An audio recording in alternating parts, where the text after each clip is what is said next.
Hi there. Hi, thank you for joining me.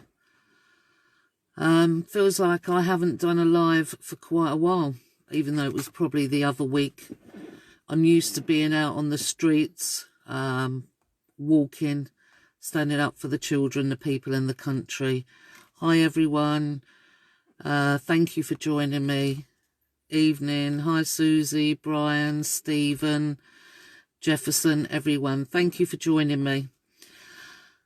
So here we are. What is going on? What is going on? How many are aware of what is going on and how many are not? How many people are still fearful because of what the mainstream media are continually pumping out? You know, we're witnessing the long march of Marxism infiltrating all the institutions, eventual mastery over the consciousness of the great mass of the people.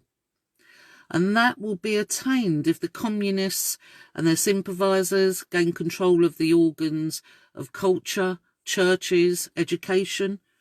And in the education system, we already know that they don't allow children to critically think. They just tell them what to think and what to feel. And they make children feel bad, don't they, by feeding false history.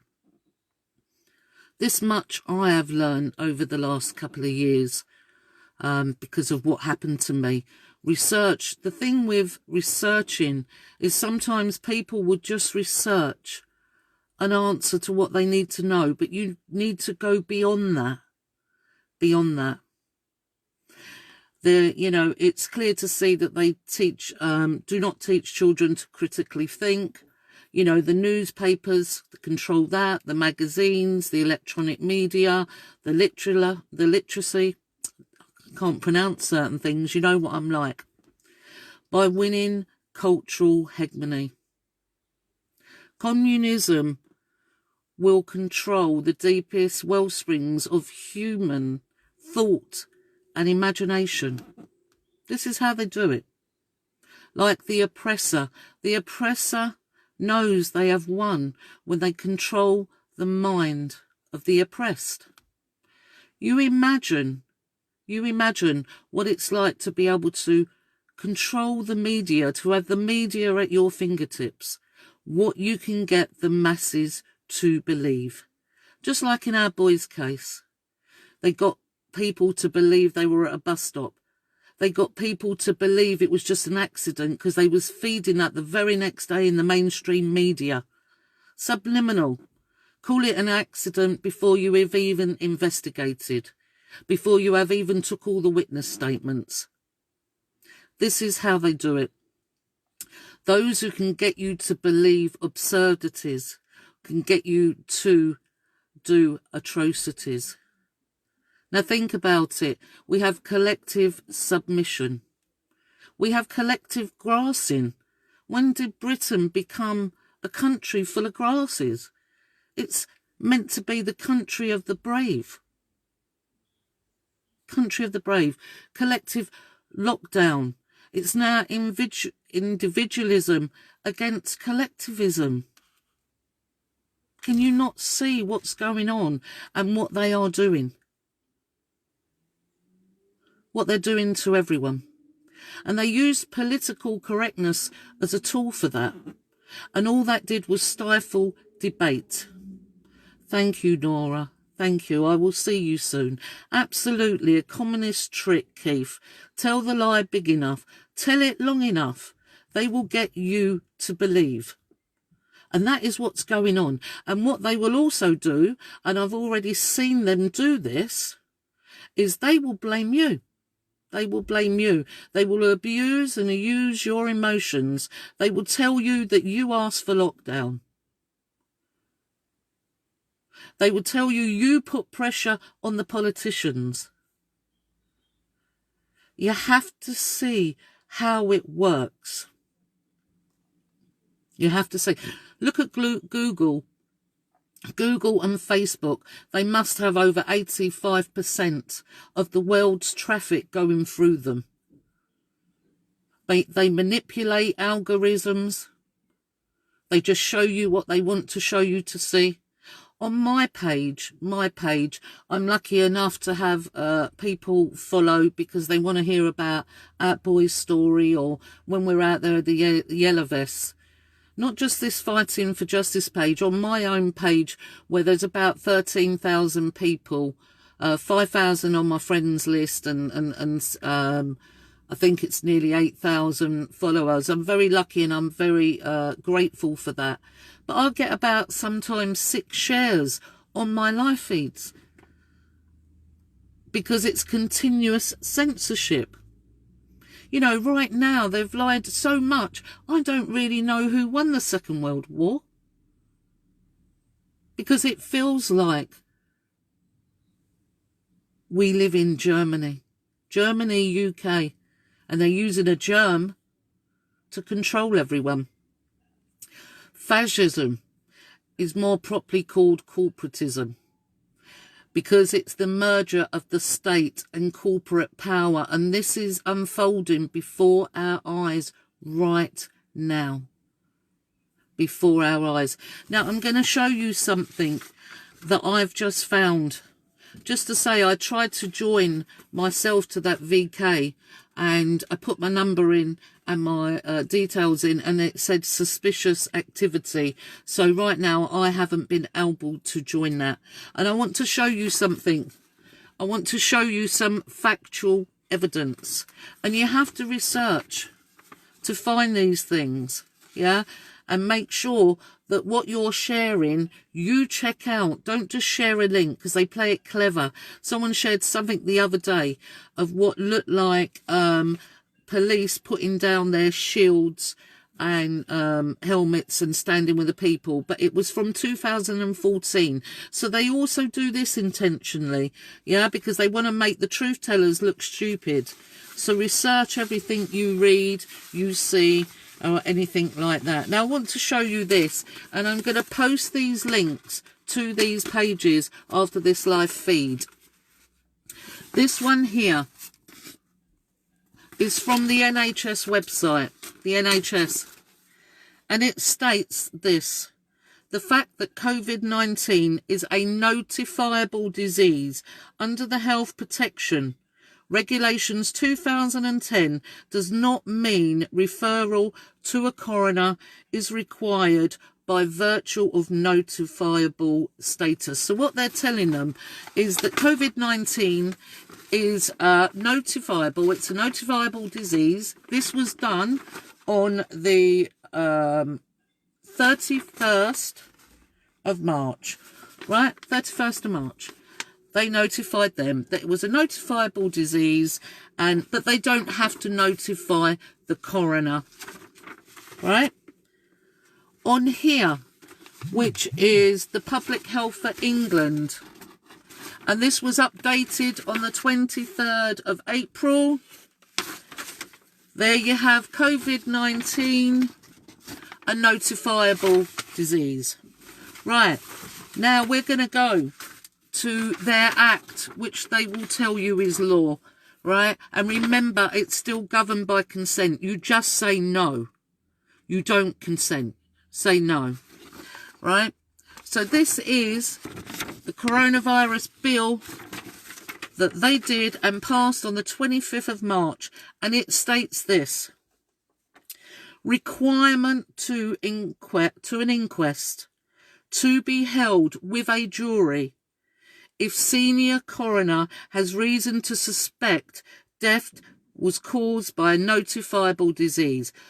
COVID-19 is not a notifiable disease.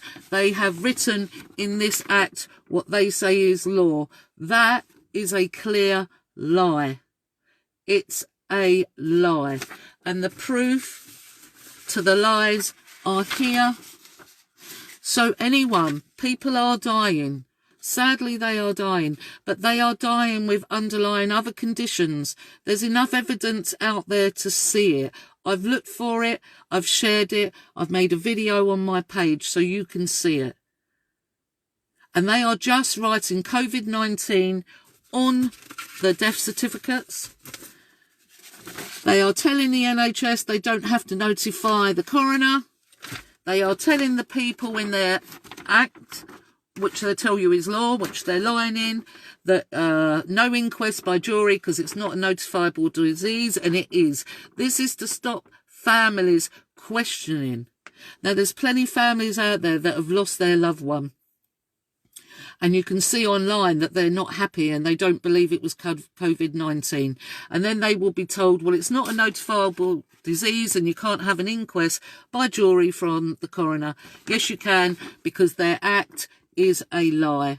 And I shall be putting all this up after on my pages for you to research yourself, print off, look it up, for any family who is aware that their loved one did not die of COVID-19, which they are putting on the certificates, and they've lied in their act. And I will be posting these for you to see. Research everyone yourself. Right now, just like when you're out on the streets, you have street movements that are controlled opposition.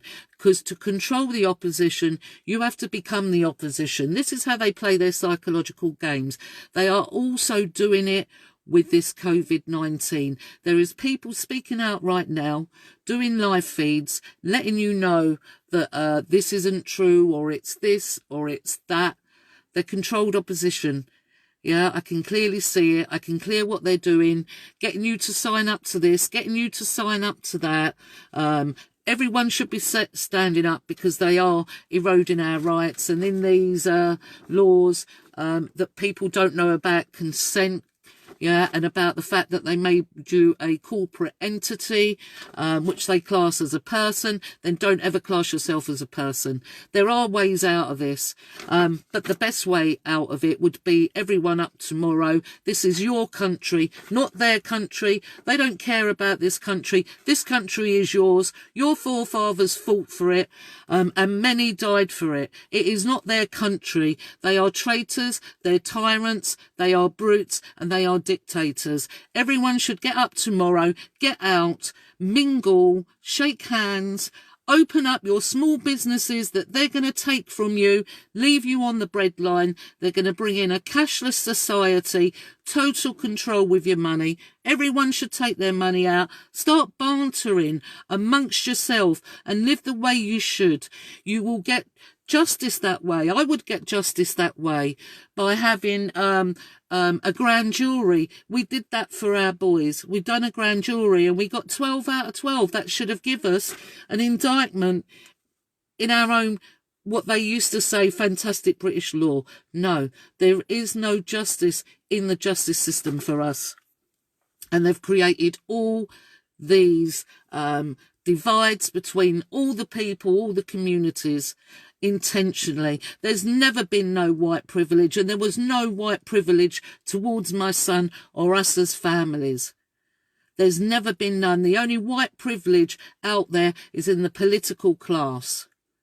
Everyone should get up, shake hands, give each other a hug. I'll do it because I know I'm not going to get infected by any virus. And I'm sorry, but I have to come out here, tell you what I know and tell you the truth. And the truth no one owns, but just watch the controlled opposition. It's okay, Dawn, and I appreciate you praying for my safety, but I don't fear them. I never have. I've said before, I never feared them before my son, and I certainly don't fear them since my son. And no one owns the truth, so keep spreading it. This is one thing they want you to do, is fear, speaking up. Don't fear, don't be silent. That's how they control you. And they see silence as consent. And I'll leave you with this one more thing that I'm going to tell you. I'm going to do a live feed on it in a few days' time anyway, to do with our boys. But I'll leave you with this one thing on how much they lied in our boys' story. And I know for a fact there's hundreds and hundreds of families fighting for their justice of their loved one in mental health. People fighting the NHS where their loved ones died and they shouldn't have done. Let me tell you something. This is to the police. Many of you out there know that our boy's story is corrupt. Many of you have read the letter from the Attorney General because I've given it to you to read. So you can see when I'm out there that I'm not lying. I'm not a mother who lies. Well, let me tell you, please, as much as they didn't care about Josh, Harry and George, from the moment or just before the moment that that happened to our boys, they don't care about you either. Your own colleagues do not care about you. Because one thing that they've never ever mentioned, and another thing that the mainstream media never ever reported on what happened that night at the scene where our boys lay. While you was at the scene and you'd taped it up, you'd taped the scene up, hadn't you? Another two people came down on mopeds. They drove through the scene and through the tape intentionally while our boys were lying there. Two on the ground, my son in the graveyard. And they narrowly missed two coppers as well, didn't they? They narrowly missed two coppers, aiming for two coppers on the mopeds, drove straight into our boys' scene through the tape, intentionally, deliberately. It's all here. All here. So everyone, I will update you on that in a few days. You know, lots going on, a lot of work. And I will show you the fact that they told us all our three boys died instantly when two of them never. And I can show you that. And many other things. So I just wanted to come on, and because I haven't been on for a while, talk to you all, say I'm not going anywhere. Like I said to you, on the 18th of March 2018, I come out with, you know, one of the other parents and their mother to tell everyone what happened to our boys. And it's a bad world out here. You have to go through terrible stuff said about you online, but it's all controlled opposition, infiltrators, instigators, agitators, and you have to ignore it all. And that's what we're built off inside, aren't we? The British spirit, that they've got so many people to forget who they are and what they are. Well, I never forgot. And I'll speak to you all soon. I'll be back on. Take care and don't fear. Don't fear. And when you do go out wearing a mask, you're complying. You're complying.